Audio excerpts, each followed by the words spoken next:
তাদের বড় ধরনের একটি প্রোগ্রাম ছিল, সংসদ অভিমুখে তাদের একটি পদযাত্রা ছিল, মিছিল ছিল, সেখানেও পুলিশের ব্যাপক লাঠিচার্জ হয়েছে, বহু আহতের ঘটনা আমরা দেখেছি।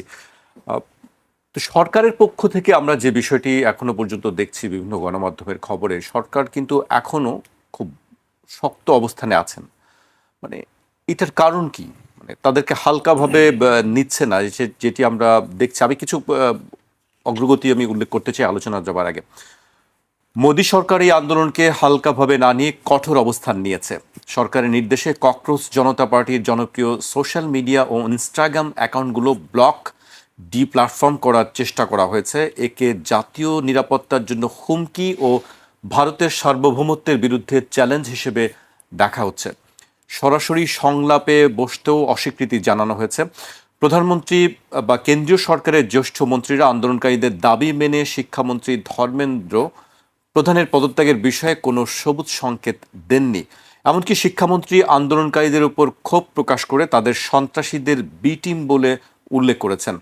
আন্দোলন চরম রূপ নিলে সম্প্রতি সরকারের তরফ থেকে আন্দোলনকারীদের প্রতিনিধিদের সাথে মাত্র 10 মিনিটের একটি সংক্ষিপ্ত বৈঠক করা হয়। এতে কোনো সুনির্দিষ্ট আশ্বাস দেওয়া হয়নি। আরও অনেকগুলো ঘটনা আছে, সেগুলো আমরা আলাপ করব। আমি সাকিব ভাইকে দিয়ে শুরু করতে চাই।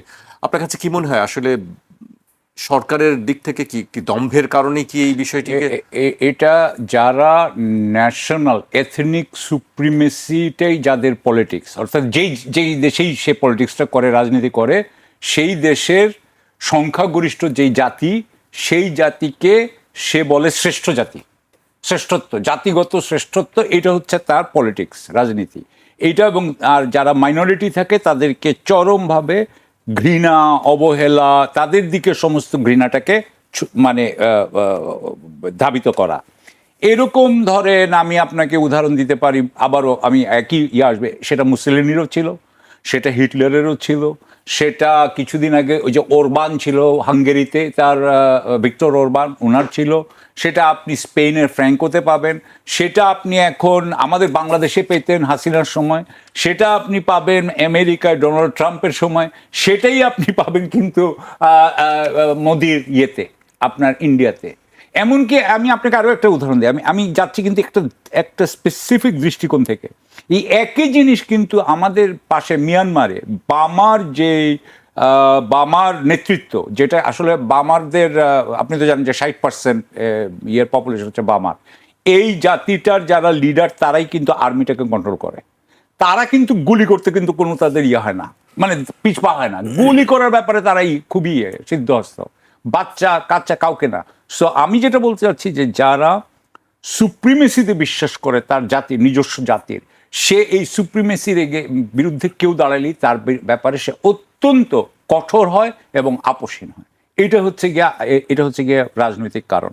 সো আমি মনে করি যে দেখেন, এর আগে গত মানে প্রায় 15 বছর না, যে 2014-তে উনি পাওয়ারে আসলেন, 2014-তে উনি পাওয়ারে আসছেন নরেন্দ্র মোদী, 2014 থেকে এই 26 পর্যন্ত উনি তো কখনো ব্যাকডাউন করেন নাই।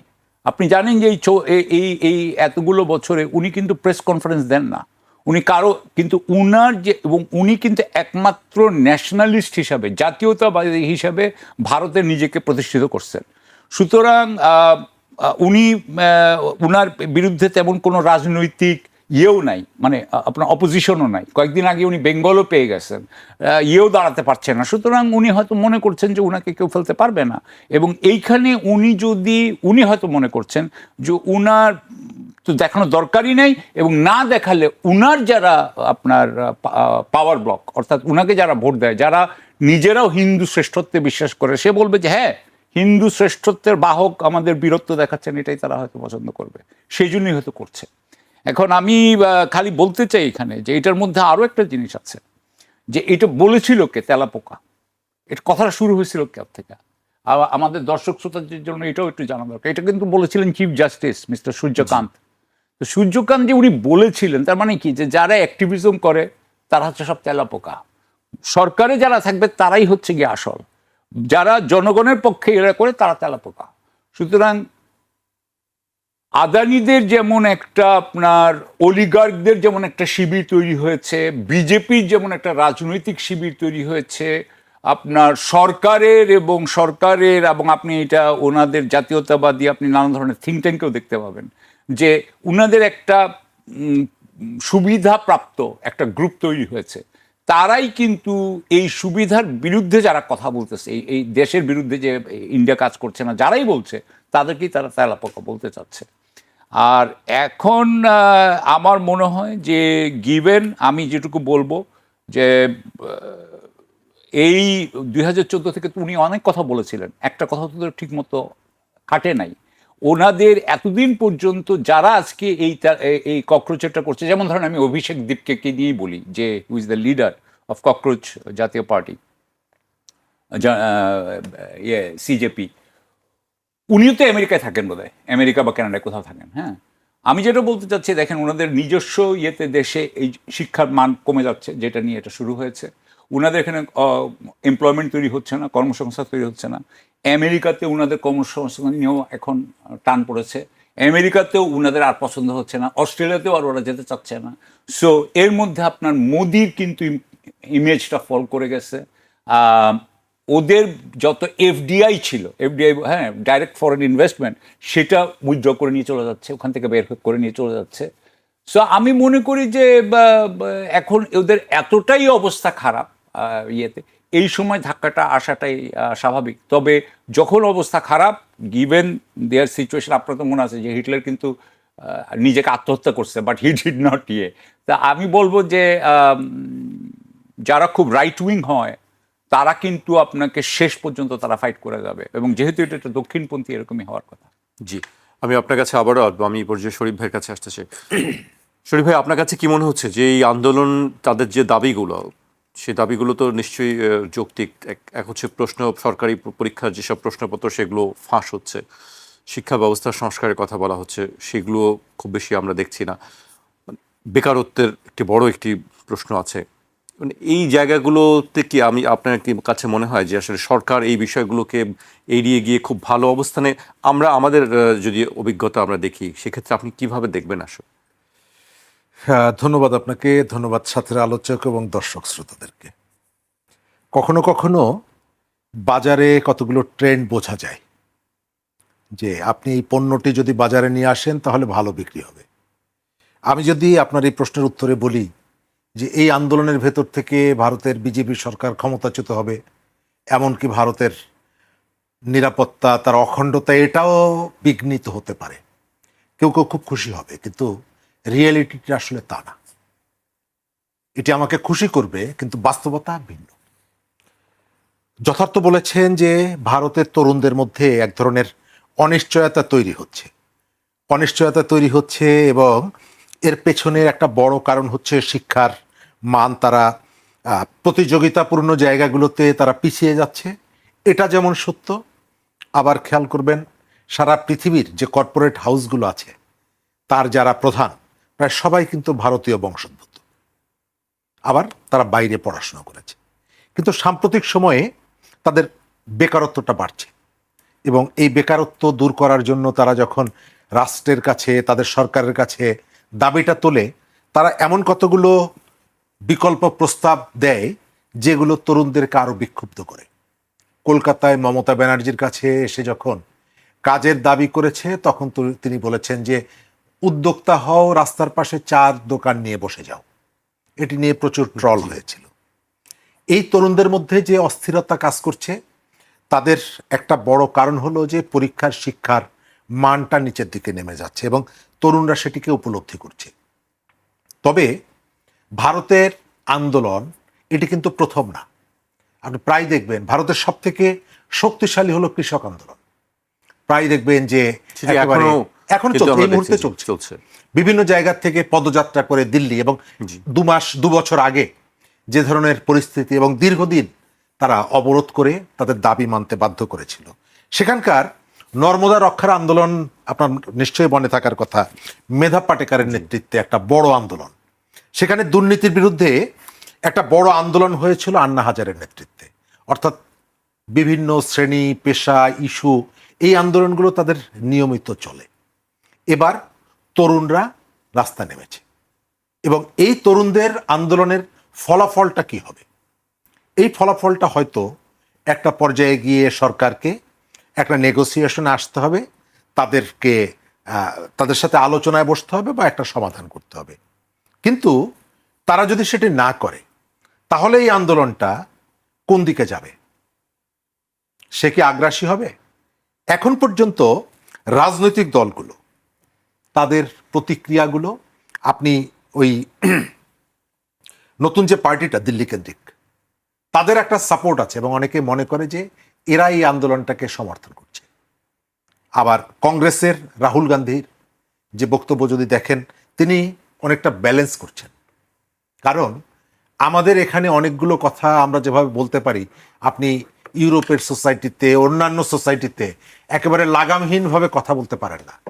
আমাদের এখানে টেলিভিশনে, রাস্তায় দাঁড়িয়ে আমার স্বাধীনতা সম্পর্কে প্রশ্ন তোলা যায়, যেটা যৌক্তিক না অযৌক্তিক, কিন্তু পৃথিবীর অন্য কোথাও এই কথাগুলো বলার সাহস আপনি পাবেন না, সুযোগও পাবেন না। ভারতে তারা এই আন্দোলনটাকে তারা খুব কেয়ারফুলি দেখছে। আপনি বাইরের থেকে যতই মনে করি আমরা যে এটিকে তারা একেবারে স্বাভাবিক সাধারণভাবে দেখছেন, নো, তারা প্রথমেই কৌশল নিয়েছে, শক্ত হও, চড়াও হও তাদের পরে। গতকালকে চড়াও হয়েছে, কারণ তাদের মধ্যে একটা ভীতি আছে। সেই ভীতিটা কি? সে তার চোখের সামনে 3টি দেশের তার প্রতিবেশী, সেখানে তরুণদের আন্দোলনের পরিণতি কি হয় সেটি দেখেছে। শ্রীলঙ্কায় রেজিম চেঞ্জ হয়েছে, নেপালে চেঞ্জ হয়েছে, আমাদের এখানে চেঞ্জ হয়েছে। সুতরাং টেনশনটা তার আছে।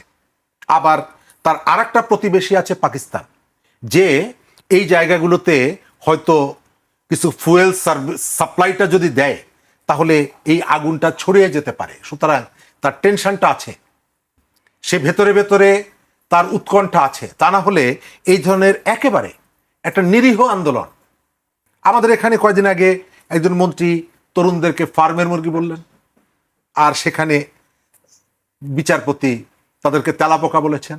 কিন্তু আপনি এখানে শিক্ষার্থীদের যে দাবি দেওয়া ছিল সেগুলি মেনে নিয়ে একেবারে খুব দ্রুত সময়ের মধ্যে পার্লামেন্টে দাঁড়িয়ে মন্ত্রী বললেন যে আমি এটি বলে থাকলে সরি।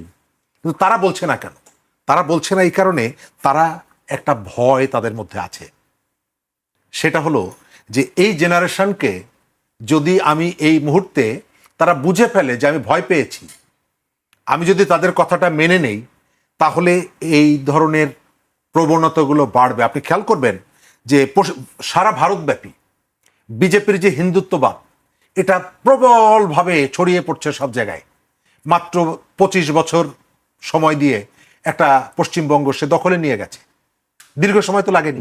কিন্তু আপনি যদি তাদের ছাত্রদের যে শিক্ষা প্রতিষ্ঠানগুলো আছে তার নির্বাচন যদি দেখেন, বিজেপির ছাত্র সংগঠন কোথাও জায়গা পায় না।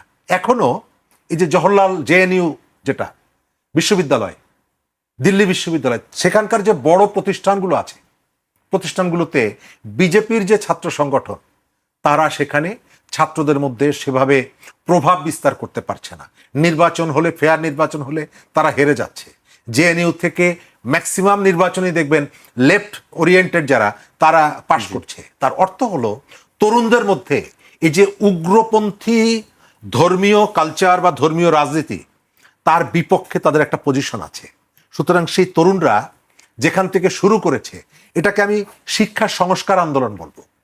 এটার সাথে তো আসলে রাষ্ট্র ক্ষমতার কোনো বিষয় নেই। শিক্ষা এটার ভেতর থেকে তাদের একটি দাবি আছে। ঠিক আছে, ধরেন যে কৃষকরা বিজয়ী হচ্ছে আন্দোলন করে, এবং লাস্ট যে কৃষক আন্দোলনটা হয়েছে সেই আন্দোলনের সামনের থাকা একাধিক নেতা মহারাষ্ট্র এবং পাঞ্জাব থেকে লেফট নেতা, তারা সবাই এমপি হয়ে এসেছেন এবং তারা স্বীকার করেছেন যে কৃষক আন্দোলনের সাথে যুক্ত থাকার কারণে আমরা এই জায়গাটা, এই সুবিধাটা পেয়েছি, মানুষের কাছে আমরা গিয়েছি। কিন্তু এই জায়গাটায় তরুণরাও যদি এই ধরনের একটা নতুন সেক্টর ওপেন করে ফেলে, তাহলে রাজনীতির দল হিসাবে এটি ভারতের অখণ্ডতার জন্য খুব একটা, আমাদের কারো কারো ধারণা যে এর ভিতর থেকে তার ওই রকমের কতগুলো পরিস্থিতি তৈরি হবে, নো, তা না।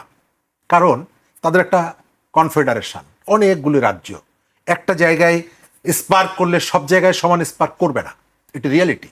এবং সমান স্পার্ক যদি না করে তাহলে আপনি ওই ধরনের ভাবনাও যদি থাকে, সেই ভাবনা আপনি এক্সিকিউট করতে পারবেন না। আপনি সরকারকে দুর্বল করতে পারবেন। আপনি যেখানে আন্দোলন করছেন সেটা দিল্লিতে আন্দোলন, আপনি এটি দিয়ে তো পাঞ্জাবকে ইনফ্লুয়েন্স করতে পারবেন না, যেটা এখানে সম্ভব। আপনি একটা জায়গায় শুরু করলেন, সব জায়গায় দ্রুত ছড়িয়ে পড়ল। দ্বিতীয়ত, তরুণদের এই যে আন্দোলনের যে স্রোত, এটা সারা ভারতে যে ছড়িয়ে পড়েছে তা কিন্তু না। এবং সেখানে কৃষক আন্দোলনটাও যখন হয়, প্রত্যেকটা জায়গায় একরকমের হয় না, কিন্তু তারপরেও তাদের ভয়ের জায়গাটা হলো তার যে আশপাশের যে 3টা দেশে যে উথাল পাথাল হয়ে গেল ছাত্রদের উপরে ভর করে, সেই ধরনের কোনো পরিস্থিতির দিকে যাতে না যায়, সেই কারণে শুরুতেই প্রথমত তারা ভাব দেখাচ্ছে এমনই যে আমরা এটাকে কেয়ার করছি না। দ্বিতীয়ত, শক্ত আচরণ করছে। আপনি যদি কেয়ার না করেন তাহলে এত কঠোর হওয়া, আমি কোনো আলোচনায় বসবো না, আমি তোমাদেরকে কোনো দাম দিচ্ছি না, আমি তোমাকে পিটিয়ে থামিয়ে দিচ্ছি, এবং তাদের নিজস্ব লাঠিয়াল বাহিনী, এটা আমাদের থেকে ভারতের রাজনীতিতে আরো প্রকট রাজনৈতিক প্রভাব নিয়ে লাঠিয়াল বাহিনী গড়ে তোলা এবং লাঠিয়াল বাহিনীকে পরিচালনা করা, এটা বিজেপি করে, অন্যান্য দলগুলো করে, এবং এটা শুরু করে দিয়েছে। একদিকে পুলিশ, আর একদিকে নিজস্ব রাজনৈতিক গুন্ডা যারা, তাদেরকে নামিয়ে দিয়েছে। মিছিলের উপস্থিতি যাই হোক না কেন, তরুণদের মধ্যে এই আন্দোলন বিস্তৃত হচ্ছে, এবং গতকালকে কলকাতায় অনেক বড় মিছিল হয়েছে এই ইস্যুতে।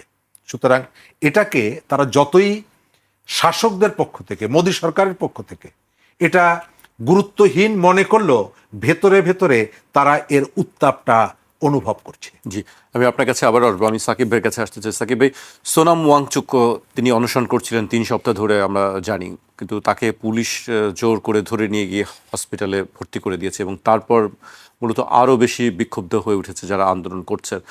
আজকে সবশেষ একটি খবর আমি দেখেছি যে প্রশ্নপত্র ফাঁসের ঘটনায় জড়িতদের বিরুদ্ধে সর্বোচ্চ কঠোর শাস্তি নিশ্চিত করার কথা জানিয়েছেন ভারতের প্রধানমন্ত্রী নরেন্দ্র মোদী। এই প্রথম তিনি এটি নিয়ে মুখ খুলেছেন। তিনি বলেছেন, প্রশ্নপত্র ফাঁস প্রতিরোধ করা শুধু সরকারের নয়, বরং পুরো জাতির দায়িত্ব। এনডিএ সংসদীয় দলের মঙ্গল মিলন বৈঠকের পর কেন্দ্রীয় সংসদীয় বিষয়ক মন্ত্রী কিরেন রিজিজু প্রধানমন্ত্রীর বক্তব্য তুলে ধরে এই তথ্য জানিয়েছেন। আপনার কাছে কি মনে হয়? আমি দেখলাম যে সবশেষ প্রধানমন্ত্রী নরেন্দ্র মোদীও এই বিষয়ে কথা বলেছেন। আসলে কি সরকারের পক্ষ থেকে নমনীয় আচরণ করা হবে, কি মনে হয়? প্রথমত আমি যেটা মনে করি যে স্বৈরাচারী সরকার যেগুলো থাকে, যেমন শেখ হাসিনা আমাদের এখানে যতদিন ছিলেন, তার একটা কথা ছিল যে রাস্তা কিন্তু আপনি দখল করতে পারবেন না। এবং যখন কত 15 বা 16 জুলাই যখন বাংলা ব্লকেড করা হয় ঢাকায়, বা বাংলা ব্লকের যখন বাংলাদেশ ওয়াইজ যখন করা হয়, তখন কিন্তু সেই গুলিটা শুরু হয়, কিন্তু প্রচণ্ডভাবে সেই গুলি শুরু হয়।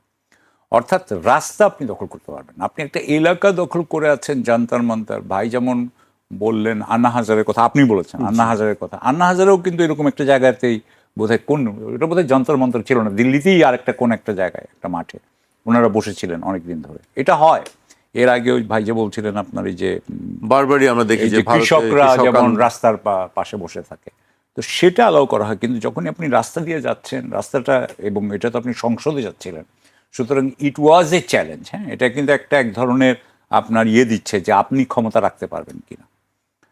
তো এমনিতে ধরেন, আমার কথা হচ্ছে বিবিসির বিরুদ্ধে বলি, বা যে কোনো যারাই তার বিরুদ্ধে গিয়েছে, নরেন্দ্র মোদীর বিরুদ্ধে, নরেন্দ্র মোদী তো কারোর সাথেই কোনো কম্প্রোমাইজে যান নাই, কারোকেই কিন্তু উনি কোনো স্পেস দেন নাই, এবং সবাইকেই রীতিমতোভাবে কাট ডাউন করা হয়েছে।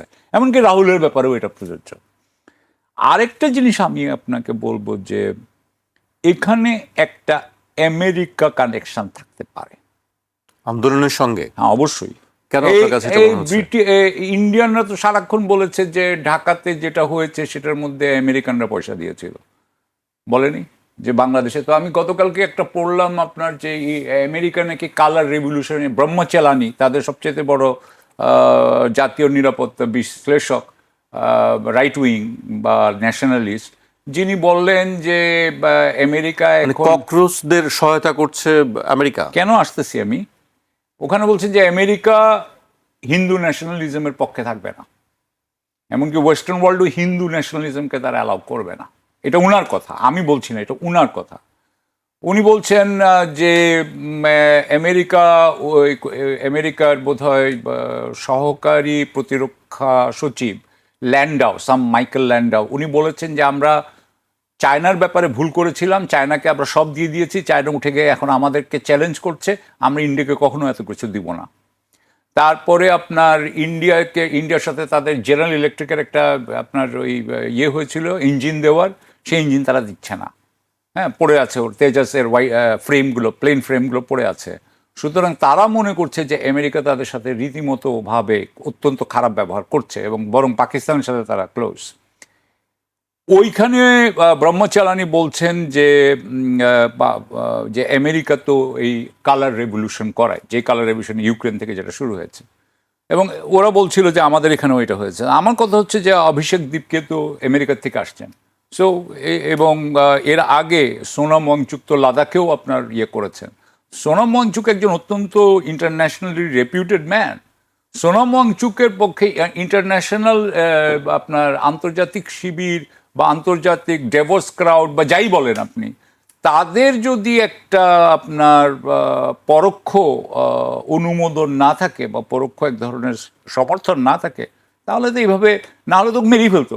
কথাই বলছি যে মোদী সরকার হয়তো বলতো, মোদী সরকারের কোনো একটা পুলিশ যে ওনাকে মানে না কেন, একটা এসআইজি মেরেই ফেলতো। আমাদের এখানে ও গুজরাটে মানে নাই, মারছে, কিন্তু উনাকে মারতে পারবে না, এদেরকে কিছু করতে পারবে না। So what I am saying is yes that could be, why not. America কি এমনি বসে বসে থাকবে নাকি? আপনার কাছে আরেকটি বিষয়, আমি যেটি ভারতের পররাষ্ট্র মন্ত্রণালয় থেকে আবারও বক্তব্য দিয়েছে, আমরা জানি যে শেখ হাসিনার প্রত্যাবর্তন বাংলাদেশের সরকারের পক্ষ থেকে হস্তান্তরে যে আর্জি জানানো হয়েছে, ভারতের পররাষ্ট্র মন্ত্রণালয়ের মুখপাত্র রণধীর জয়সওয়াল বলেছেন এই বিষয়ে ভারতের অবস্থানে কোনো পরিবর্তন হয়নি। এ বিষয়ে ভারতের হস্তান্তরের আবেদনটি আইনি ও বিচারক কাঠামোর আওতায় পরীক্ষা নিরীক্ষা করে দেখা হচ্ছে। এর আগে আমরা দেখলাম যে গতকালকেও সাবেক স্বরাষ্ট্রমন্ত্রী আসাদুজ্জামান খান কামালকে চিঠি দেওয়া হয়েছে। আপনার কাছে কি মনে হয় যে এই চিঠিগুলো তারা বলছে যে পরীক্ষা নিরীক্ষা করে দেখছি, কোনো আসলে কি কি বিষয়টি? এটা হচ্ছে ডিপ্লোম্যাটিক ল্যাঙ্গুয়েজ, কূটনৈতিক ভাষা। যখন বলে পরীক্ষা নিরীক্ষা, আসলটা ফেলে রেখেছি, এখন সিদ্ধান্ত নেওয়ার সময় হয়নি। এটা পরীক্ষা নিরীক্ষা করতে একজন বড় উকিলের কতক্ষণ লাগে? এটা বেশিক্ষণ লাগে না। সুতরাং এটা পরীক্ষা নিরীক্ষাটা, এটার ব্যাপারটা যেটা হচ্ছে সেটা হচ্ছে যে শেখ হাসিনা তার যেই আপনার সমর্থকরা বাংলাদেশে আছেন, তার যে সহযোগীরা ভারতে আছেন, ভারত সরকারের ভিতরে তার যারা সমর্থক আছেন, ভারত সরকারের না খালি ভারতের এস্টাবলিশমেন্টে, কারণ ভারতের সব পার্টির এস্টাবলিশমেন্টে কংগ্রেস সবাই তার পক্ষে, তাদের সবাইকে আপনার একটু মনোবল দেওয়ার জন্য উনি এই কথাটা বলছে বলে আমি মনে করি। ডিসেম্বরে উনি আসবেন, উনি যদি আসেনি তো ওনার তো আগের থেকে এতগুলো জানানোর দরকার নেই। উনি আগে থেকেই বলছেন আমি ডিসেম্বর আসবো, অর্থাৎ যাতে এখন থেকে জুলাই থেকে আপনার ডিসেম্বর পর্যন্ত বাংলাদেশের মানুষ যাতে হয় আপনার, বিশেষ করে উনার সমর্থক। এবং নানান ধরনের কথা আমি দেখলাম, এক জায়গায় লেখা আছে যে উনি 12.5 লক্ষ কর্মী নিয়ে আসবেন। উনাকে তখন কতজন লোক উনাকে মানে জেলে কয়টা লোক রাখার জায়গা আছে, এই ধরনের কথা। এগুলো আসলে কিছুই না। এগুলো আসলে আমরা খুব ভালো করে জানেন, শেখ হাসিনা জানেন যে 12.5 লক্ষ লোক নিয়ে আসলেও ওরা 12.5 লক্ষের অন্যকে ছেড়ে দিয়ে উনাকেই ধরবে। 12.5 লক্ষ আসাতে করে কিছু আসে যায় না। বিষয়টা হচ্ছে শেখ হাসিনাটা জানে, শেখ হাসিনা কখনোই উইদাউট সমঝোতা ছাড়া উনি বাংলাদেশে ঢুকবেন না, এটা আমি মনে করি। কারণ আমি উনার চারিত্রিক যে আমার বিশ্লেষণ, আমার নিজস্ব যে বিশ্লেষণ, আমি সেটাতে মনে করি উনি আসবেন না। কিন্তু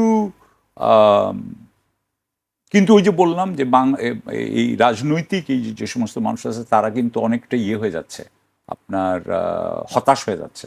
আমি যেমন ধরেন যে আপনিও দেখতে পাবেন ভারতের যারা দক্ষিণপন্থী যে সমস্ত সামাজিক মাধ্যম যারা বলছিল যে হাসিনা চলে যাচ্ছে, আসতেছে, হাসিনা উইন ওভার, তারাও কিন্তু হতাশ হয়ে যাচ্ছে।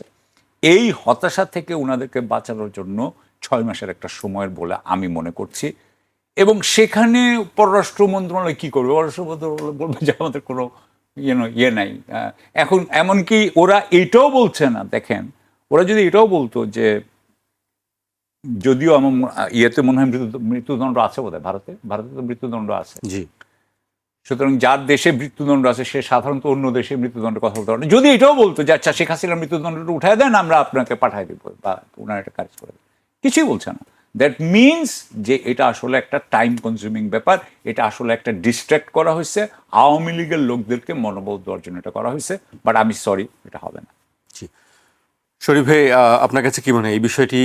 অনেকদিন ধরেই আলোচনা হচ্ছে, একাধিকবার চিঠিও আসবে কি দেওয়া আসবে? হয়েছে, আসবে কি আসবে না, বা তাকে ফেরত দেওয়া হবে কি হবে না, বাংলাদেশও চেষ্টা করছে কূটনৈতিকভাবে। আর কি আসলে বাংলাদেশের পক্ষ থেকে করার আছে? প্রথমত ভারতের পক্ষ থেকে যেটা বলা হচ্ছে এটা এক ধরনের অভিনয়। আমরা পরীক্ষা নিরীক্ষা করে দেখছি। আপনার একটা আইন পরীক্ষা নিরীক্ষা করতে অনন্তকাল লাগার কথা না, এটা 1 ঘন্টার ব্যাপার। কিন্তু যখনই জিজ্ঞেস করে তখনই বলে আমরা পরীক্ষা নিরীক্ষা করে দেখছি। তার মানে হলো যে তাদের এর পেছনে একটা প্ল্যান আছে, সেই প্ল্যানটা তারা বাস্তবায়ন করছে। এক, দ্বিতীয়ত শেখ হাসিনা আসবেন কিনা। আওয়ামী লীগের যে রাজনীতি এখানে আছে, আওয়ামী লীগ কার্যক্রম নিষিদ্ধ রাজনৈতিক দল, তার কর্মী আছে, তার সংগঠন আছে, এবং আছে বলে নির্বাচনের আগে বিএনপি জামাতের নেতারা তাদের বাড়িতে যায়, তাদের কাছ থেকে ভোট নেয়, এবং এমপি হওয়ার পর তাদের কাজও করে দেয়, প্রকাশ্যে বলে। কয়েকদিন আগে ফরিদপুর 1 থেকে নির্বাচিত এমপি জামাতের, তিনি প্রকাশ্যে বলেছেন মিডিয়ার কাছে যে আমি তাদের ভোটে জিতেছি, এই কারণে এলাকার যত ডেভেলপমেন্ট ওয়ার্ক করছি, রাস্তাঘাট বানাচ্ছি, এদের বাড়ির সামনে থেকে বানিয়ে দিচ্ছি। তো সেই কর্মীদেরকে নিয়ে যদি দল করতে হয় তাহলে নেতাদেরকে আসতে হবে। তা না হলে এরা যদি বাইরে মারা যায় এবং তাদের সেখানে দাফন হয়, সারা জীবন কর্মীদেরকে শুনতে হবে তোমার নেতারা দেশের ভেতরে মরতে পারে না, মরেছে বাইরে বসে। সুতরাং তার রাজনীতিকে যদি বাঁচিয়ে রাখতে হয় তাদেরকে ফিরতে হবে।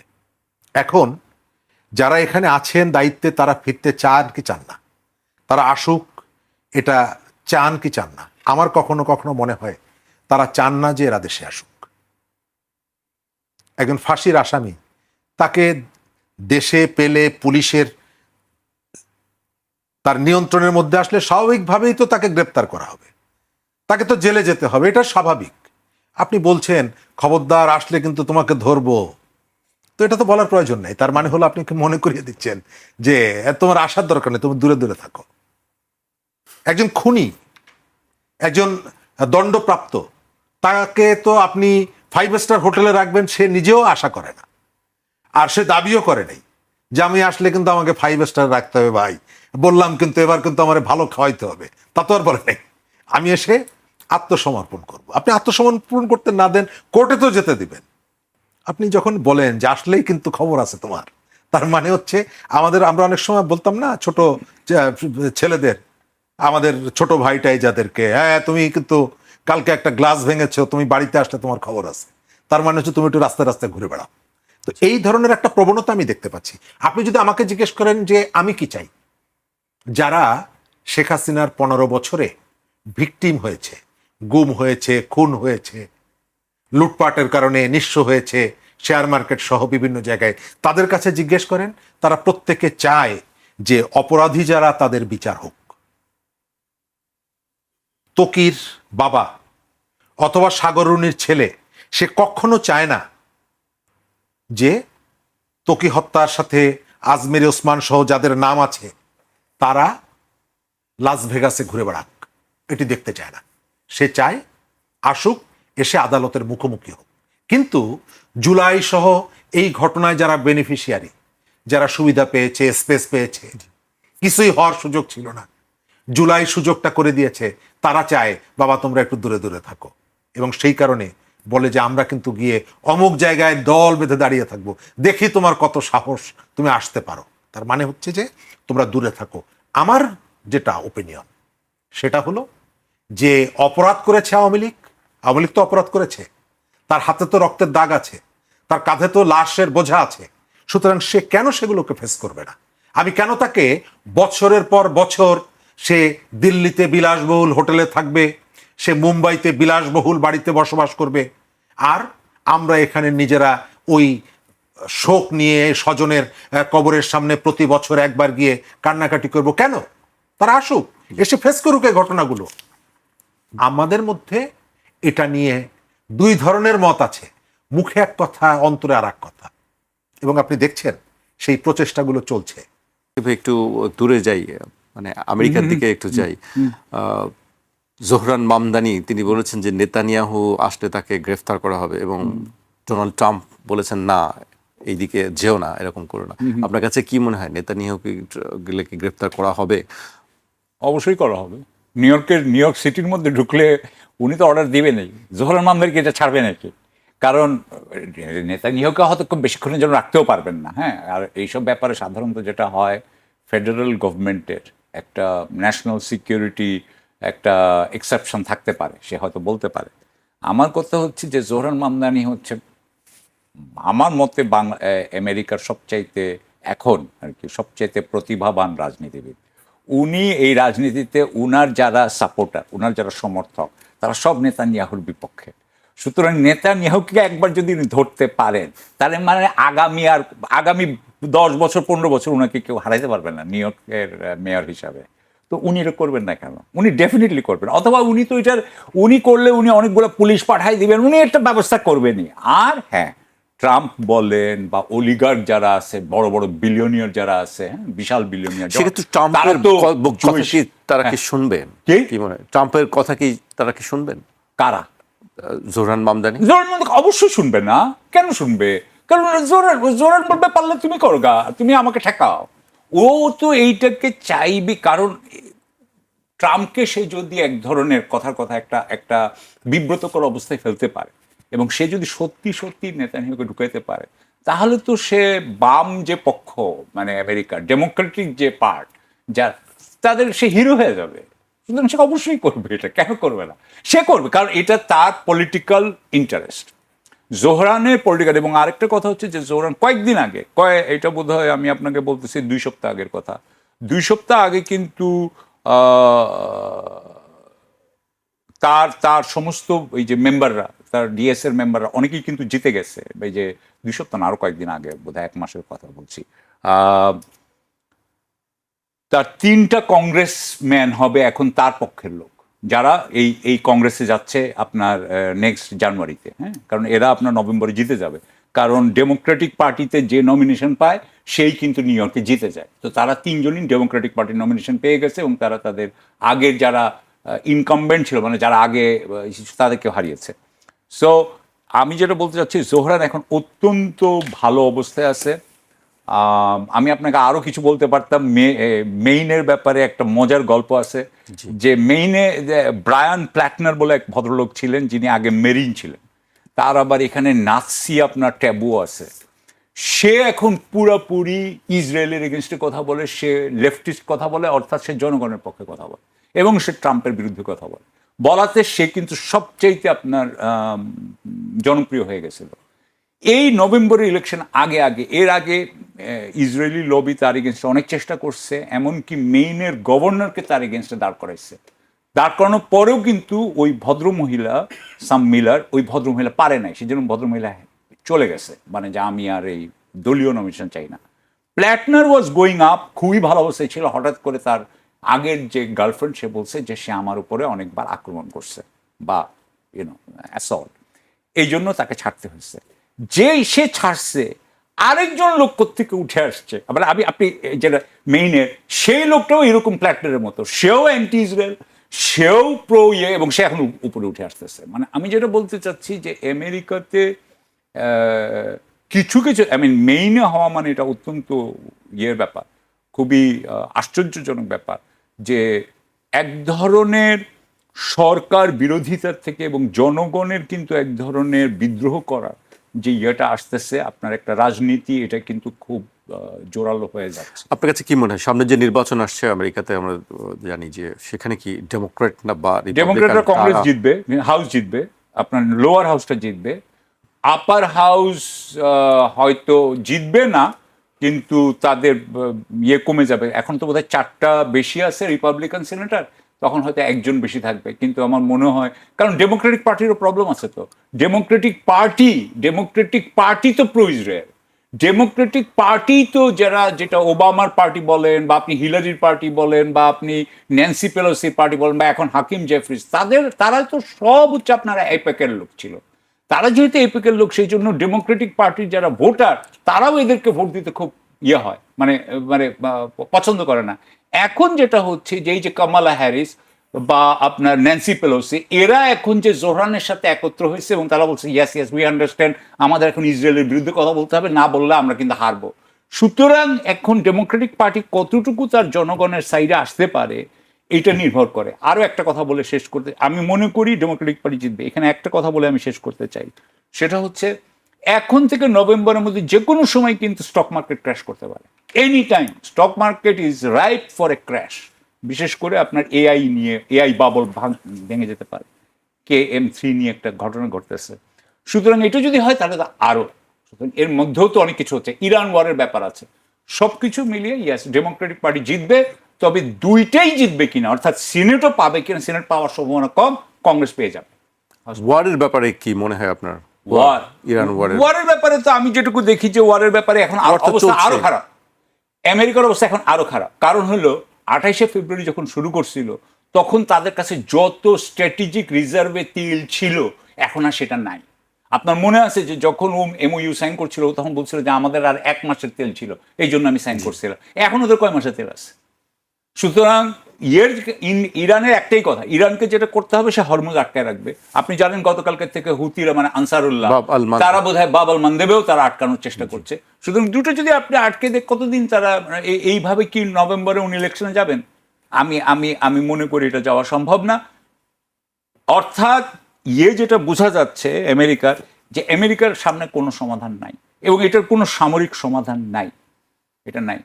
কিন্তু তারা বলছে যে ইরানকে উচ্চ শিক্ষা দিবে বা ইরানকে তারা আবার নিশ্চিহ্ন করে দিবে। যাই বলেন, কিন্তু তারা হরমুজ প্রণালী বন্ধ। এখন ধরেন আমেরিকার কি প্রথমে বলেছিল আনকন্ডিশনাল সারেন্ডার, তারপরে বলেছিল রেজিম চেঞ্জ, তারপরে বলেছিল নিউক্লিয়ার, মনে আছে আপনার? এখন কি বলে জানেন? এখন বলে হরমুজ। হরমুজে তো আপনি তো দেখতে পাবেন, আপনি ওয়েবসাইট আছে যেখানে দেখতে পাবেন যে হরমুজে কয়টা জাহাজ ঢুকছে, কয়টা জাহাজ বেরোচ্ছে। জাহাজ ঢুকতে পারছে না তো, হরমুজ ইজ ক্লোজড। আর এখন যদি বাবুল মানদেব ক্লোজ হয়ে যায়, আপনি যতগুলো জাহাজই ওখানে রাখেন, it doesn't matter to me. আপনি কতগুলো বম্বিং করলেন, it doesn't matter to me. What matters, যেটা ম্যাটার করে সেটা হচ্ছে হরমুজ খুলছেন কিনা। হরমুজ তো খুলতে পারেন নাই। জি, আমি শরীফ ভাইয়ের কাছে আসতে চাই। শরীফ ভাই, একটু আমাদের দেশের কয়েকটি বিষয় নিয়ে আমি আপনার কাছে জানতে চাই। আজকে আমরা দেখেছি যে চিফ প্রসিকিউটর বলেছেন যে মোজাফফর আহমেদ, যাকে জিয়াউর রহমান হত্যাকাণ্ডে গ্রেফতার করা হয়েছে এবং তাকে ট্রাইব্যুনালে হাজির করার নির্দেশ দেওয়া হয়েছে বৃহস্পতিবার। আমরা গতকাল দেখলাম যে স্বরাষ্ট্রমন্ত্রী বলেছেন যে তাকে কোর্ট মার্শালে বিচার হতে পারে।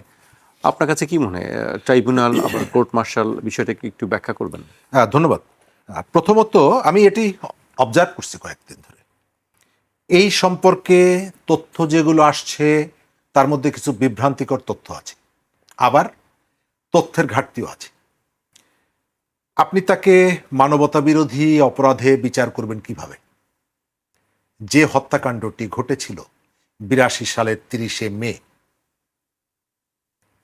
তার সাথে আপনি এই মানবতা বিরোধী 81 সালের 30শে মে, 82 সালে এরশাদ ক্ষমতা নিল ওই সুযোগকে কেন্দ্র করে। আপনি এর সাথে মানবাধিকার আইন এর সাথে মেলাবেন কিভাবে?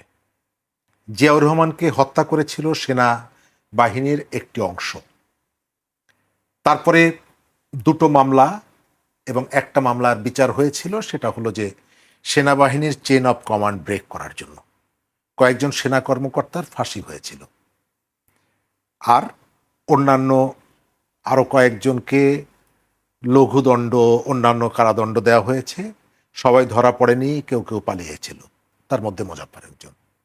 আপনি সেটাকে এখন ট্রান্সফার করে চাইলেই তো এই আন্তর্জাতিক অপরাধ ট্রাইব্যুনালে আনতে পারবেন না, কারণ তারা অপরাধটা করেছে এবং তার বিচারটা হয়েছে সামরিক আদালতে, সামরিক আইনে। সুতরাং সেটিকে আপনি কিভাবে এই ধরনের একটা জায়গায় এটি কিভাবে চিফ প্রসিকিউটর বলেন, আমি এটা জানি না। এক, দ্বিতীয়ত প্রশ্ন হয়তো এখন কেউ ভয়ে তোলে না, কারণ আগে যেমন সব আওয়ামী লীগ হয়ে গিয়েছিল, শেখ হাসিনা ইয়েস ইয়েস, এখন সব বিএনপি হয়ে গেছে।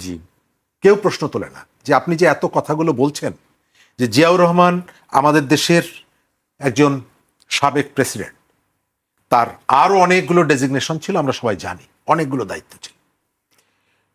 তার হত্যা হলো, হত্যার বিচারটা হলো না কেন? জিয়াউর রহমানের হত্যাকাণ্ডের পরে ক্ষমতায় তো বিএনপি বসলো, অন্য কোনো দল তো বসেনি। ৭৫ সালে 15ই আগস্টের পরে আওয়ামী লীগের প্রতিপক্ষ ক্ষমতায় বসেছে, কিন্তু জিয়াউর রহমানের হত্যাকাণ্ডের পরে এখানে তো তার রাজনৈতিক প্রতিপক্ষ ক্ষমতায় বসেনি, বিএনপি বসেছে। তাহলে কেন জিয়াউর রহমান হত্যার বিচার হলো না?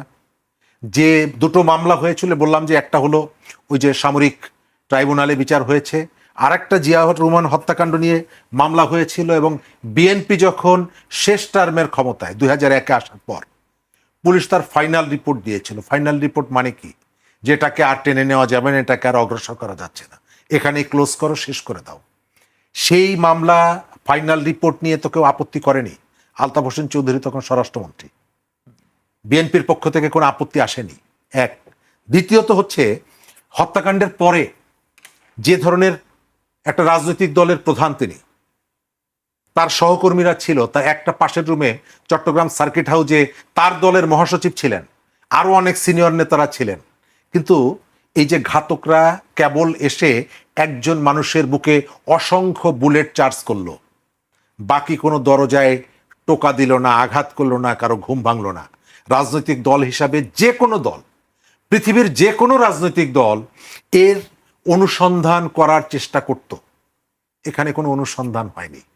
জিয়াউর রহমানের যে দল, তারা এর অনুসন্ধানটা করতে যায়নি, বরং যারা সেখানে উপস্থিত ছিলেন এবং এই ঘটনাগুলো যারা প্রত্যক্ষ করেছেন তাদের কাছে জানতে চেয়েছে কিনা আমরা জানি না, কিন্তু তারা বাংলাদেশের সর্বোচ্চ প্রেসিডেন্ট পর্যন্ত হয়েছে।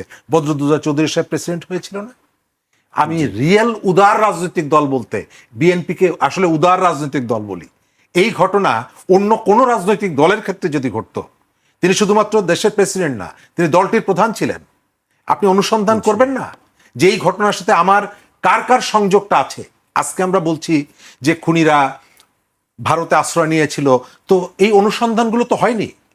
আজকে আপনি আসাদুজ্জামান কামালকে ফেরত পাওয়ার জন্য আপনি চিঠি দিচ্ছেন, যোগাযোগ করছেন, তো এই যে খুনি যাকে ধরলেন কয়েকদিন আগে, তো সে কোথায় আছে এই খোঁজটা তো নেন নাই। ক্ষমতায় ছিলেন অনেক দিন, একাধিকবার ক্ষমতায় এসেছেন, কিন্তু এই খোঁজটা তো নেন নাই। আমার এই কথার সারাংশ যেটা, যে আমাদের এখানে শেখ মুজিবের ছবি নিয়ে রাজনীতি হয়, জিয়াউর রহমানের ছবি নিয়েও রাজনীতি হয়। এদেরকে পুঁজি করে আমরা হত্যা খুনের রাজনীতির অবসান চাই, সেটা যারই হোক না কেন। বাংলাদেশের একজন সাবেক প্রেসিডেন্ট, তারকে একদল বিপদগামী, সেটা যেই হোক না কেন, হত্যা করবে, তার কোনো বিচার হবে না, এটা কোনোভাবে কাঙ্ক্ষিত না। এবং এই তথ্যগুলোকে এখন একটা দীর্ঘ বিরতির কারণে একরকমের নানা রকমের রং টং লাগিয়ে একটা শ্রেণী এটিকে বাজারে নিয়ে এসে এক ধরনের বিভ্রান্তিও তৈরি করছে। তাদের উচিত সত্যটা জানা। জি, অবশ্যই। শেষ পর্যায়ে চলে এসেছি। আমি আরেকটি বিষয় আমি আপনার কাছে জানতে চাইবো, যে আপনি নিশ্চয়ই দেখেছেন সেই ভিডিওগুলি। আজকে একটি ভাইরাল ভিডিও আমরা দেখেছি, কালকে থেকেই জামায়াতের একজন নেতার সম্পর্কেও সেই ভিডিও উঠেছে, এবং তিনি দুপুর 12টা 1 মিনিটে একটি ফেসবুকে স্ট্যাটাস দিয়ে এটির ব্যাখ্যাও তিনি দিয়েছেন। আপনার কাছে কি মনে হয় আসলে ঘটনাটি? আমার কাছে এগুলো মনে হয় খুব কুরুচিপূর্ণ।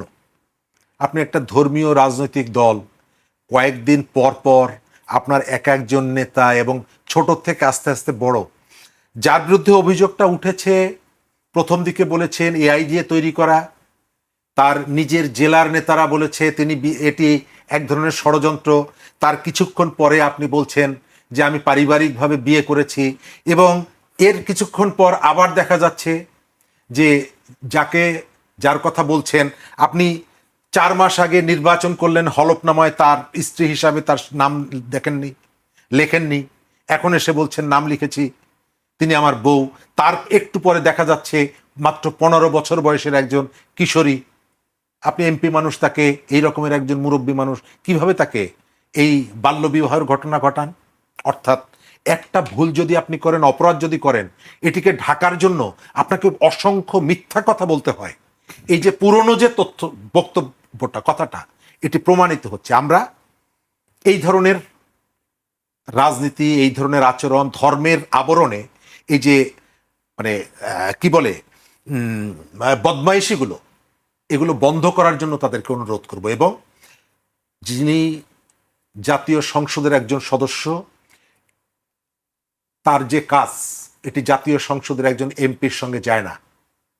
আমি চাই জামাত যদি স্বচ্ছ রাজনীতি করতে চায়, এর ভেতর থেকে তার যে ইমেজটা নষ্ট হয়েছে এবং তার বিরুদ্ধে যে নানা রকমের যে অভিযোগগুলো আছে সেগুলো তো আস্তে আস্তে আসছে। বিভিন্ন জায়গায় চাঁদাবাজি থেকে শুরু করে নানা ধরনের অপরাধের সাথে যুক্ত। তাদের যে সততার মুখোশ, মানে সৎ চরিত্রের মুখোশ, এগুলো খুলে যাচ্ছে। সর্বশেষ নজরুল ইসলাম, তাকে নিয়ে এটি তারা এক সময়ে নানাভাবে গর্ব করত যে আমাদের একজন মুক্তিযোদ্ধা আছে। তো মুক্তিযোদ্ধা জায়গা পরিবর্তন করলে কখনো কখনো তার যে স্খলন ঘটেছে, তাকে বহিষ্কার করা উচিত, পার্লামেন্ট থেকে তাকে বের করে দেওয়া উচিত। জি, শেষ করব। সাকিব ভাই, এই বিষয়ে আসলে আপনার মন্তব্য কি? রাজনীতিবিদদের বিরুদ্ধে এই ধরনের অভিযোগ বলেন বা যে সব ঘটনাগুলো আমরা দেখি, সেগুলি আসলে কতটা সামনের জন্য ভালো কোনো কিছু?